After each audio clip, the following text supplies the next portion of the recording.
Today, find out about the end of the fall tennis season, info about AP exams, the top 3 things you need to know, and Spook of the Day is back. Plus, a new spooky edition of Hexter's Halloween Horrors and an all-new tivo Spotlight. Let's jump in because the Wolfcast starts now.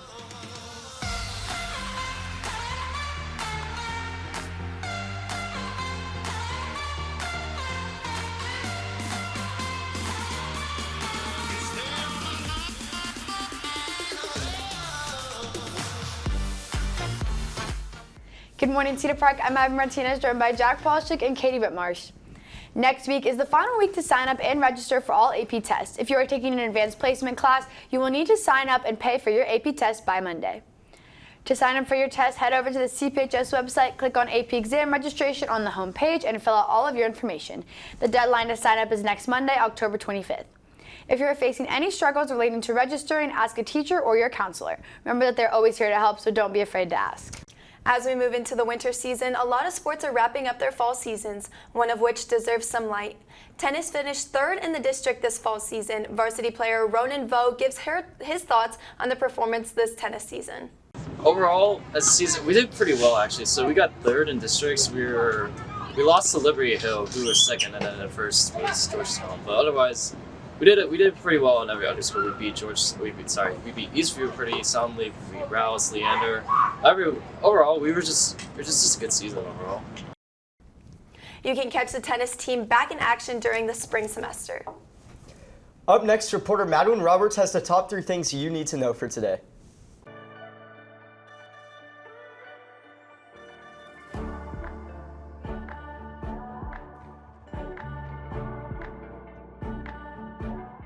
Hi, I'm reporter Madeline Roberts with CPHS News, and here are your top 3 things that you need to know for today. First, yesterday morning, after weeks of searching, human remains and items belonging to Brian Landry, the boyfriend and person of interest in the murder of Gabby Petito, were discovered. A nature reserve in Florida had been closed since last month after Landry was reportedly last seen there. The reserve had recently been reopened to the public on the day the remains were found, and Mr. Landry's parents were in the park when the discovery took place. The FBI is on the scene now to process the area, and it's likely nothing will be confirmed for several days. Next, on Tuesday, the bill to block the vaccine mandates by employers failed to garner enough votes in the Texas legislature. Business and medical groups quickly criticized the bill when it was announced last week, saying that it was a risk for small businesses and workplaces that rely on federal funding, as it directly conflicts with President Biden's executive order on vaccine mandates. Lastly, a source has leaked that Facebook will be changing its company name as it looks to expand beyond being known only for social media. The owner of Instagram and WhatsApp is expanding into what it calls the metaverse, a combination of virtual and augmented reality in a new online realm. The new name is a closely guarded secret, but many feel this rebranding is the company's attempt at distracting from the recent revelations made about its negative social impact. And that's all I have for you today. With CPHS News, I'm Madeline Roberts. Have a thrilling Thursday, Cedar Park. Thanks, Madeline. I do find it slightly ironic that that Facebook announced that they're changing their name after the whole thing with the whistleblower and them announcing that Facebook leads to peer pressure and all of that negative stuff. I just find it slightly ironic that now is the time that they choose to do that. Yeah, I think they're definitely correlated in some way. There's no way they were just waiting for this, and I don't know, because why would they see any issue with Facebook in the first place and for need to change it? So that's just my idea. I just think they're trying to do some kind of PR tactic, and it's not going to change anything. Everybody's going to know what it is. It's not like people are going to be oh, what happened to Facebook? Oh, there's this new app. Okay, I'll just download that. It's not how people think, Yeah, I agree. Up ahead, we throw it over to Ethan Hexter for a new edition of Hexter's Halloween Horrors. But first, these announcements and this year's first edition of Spook of the Day.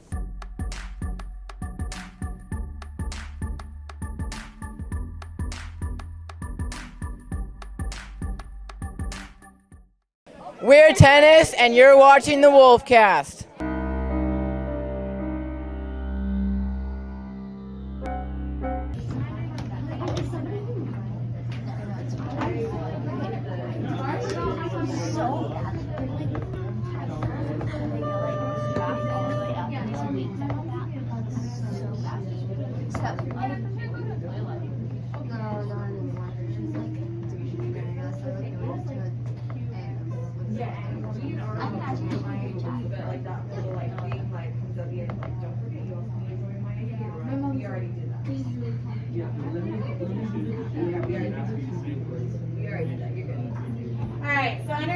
activities. In the instructions, I put the list to remind you what your 2 countries are. Right.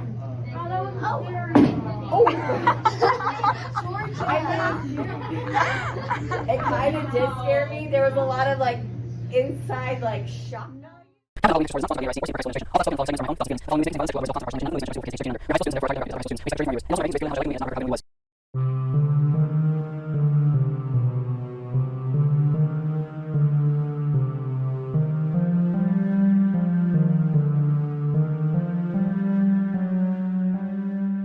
Good morning, Cedar Park. There are 10 days until Halloween, and to celebrate, I, Ethan, am watching and ranking 50 horror movies through the month of October here on the Wolfcast.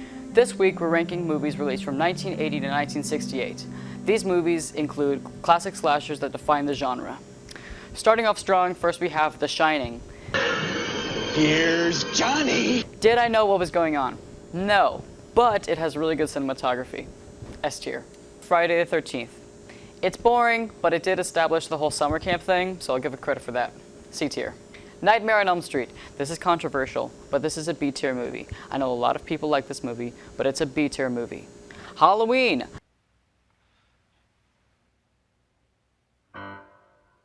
I loved it and it still holds up after 45 years. S tier. The Amityville Horror.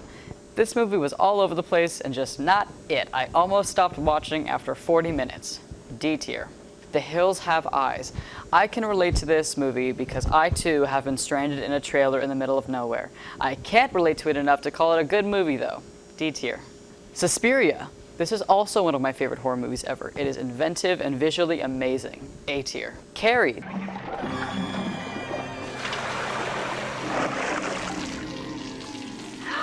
This movie is so good.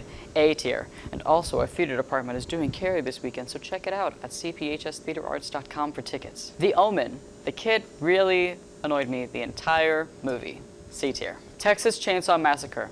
I love the cinematography. A tier. The Devils. This is absolutely shocking and so funny. B tier. And finally, Rosemary's Baby. What have you done to it? What have you done to its eyes? This movie is so sad and so good. A tier. And that's all for this episode of Countdown to Halloween Hexter's Horrors. For our final episode next week, I'll be ranking movies released from 2016 and on, so make sure to tune in to the Wolfcast next Thursday. Before we go, Carver McDonald has this week's TiVo Spotlight with Courtney McDonald. Hello, Cedar Park High School. My name is Carver McDonald, and here with Courtney McDonald to talk about the upcoming fall musical Career High Country. How are you doing today? I'm doing good. How are you? Can you give a brief summary of what Carrie is about? So Carrie's about a girl who gets bullied at school and her mother is abusive to her. And throughout the show, she develops telekinesis powers. And then when she gets invited to prom, everybody tricks her and she gets blood dumped all over her and kills everyone. So that's fun. What is your role in the musical? In the musical, I play Sue Snell. What is your favorite part about playing this character? My favorite part about playing Sue is that she's the only one in the show that has like a sense of morality, and she's the only one who's like kind to Carrie, and she's the only one who actually like doesn't die, so that's really fun. And she narrates the story as in like after the event happened, so it's really interesting. It's really fun to play.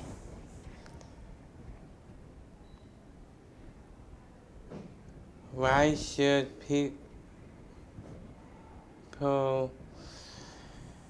go and see Carrie?